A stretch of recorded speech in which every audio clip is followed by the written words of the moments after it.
eski narxi 1.850.000 so'm bo'lgan bo'lsa, 555.000 so'mga tushirib tashladi. Keldim, qizlar keldim. O'sha mashhur Kashmirga keldim. Rostdan 1.200.000 dan 2.5 million so'mgacha sotilgan tovarlarning hammasi 555.000 so'mdanmi yo'qmi, shuni bilish uchun keldim. Yurginglar ko'ramiz. Voy, qaranglar, Turkiya paltosi, toza Kashmir 1.650.000 so'mdan sotilgan bo'lsa, hozir 555.000 so'm. Endi buni qaranglar. Student qizlar, hammanglar borsizlar bilaman. 1.200.000 dan sotilgan mana shu kiyimlar hozir 555.000 so'm. 1.250.000, 1.350.000 dan sotilgan xohlagan mana shu plashlaringlarni, kurtkalaringlarni 555.000 so'mdan olib ketsanglar bo'ladi. Nima bu? Nimasi bu? Qizlar jonlar, qaranglar, bular ham 555.000 so'mdan. Qizlar, qaranglar, Monika Milano Turkiya mahsuloti. Buni o'zini anaqa sumkalari ham bor ekan.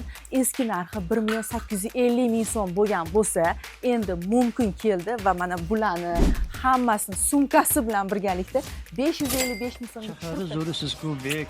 o'rtoqlar, mana shu ko'rib turgan hamma turetskiy paltolaringlar 555.000 so'm. Qaranglar, sifat nima deyapti? Mana shu ko'rib turganinglar usti kurtkali, ichidagi astarini ko'ryapsizlarmi? Issiqqina turadi. Bular ham 555.000 so'mdan. Yosh katta onajonlarimiz ham bor. Kelinglar. Bemalol onajoninglarga, bujoninglarga ham kelib olib ketsanglar bo'ladi. Bular ham 555.000 so'mdan.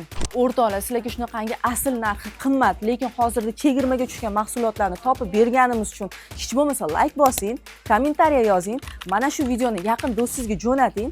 Ha, aytgancha, aniq manzilni opisiyaga yozib qo'yamiz. Bundan tashqari iltimos, mumkin ilovasini yuklab oling deb charchab ketdim, yuklab oling, iltimos.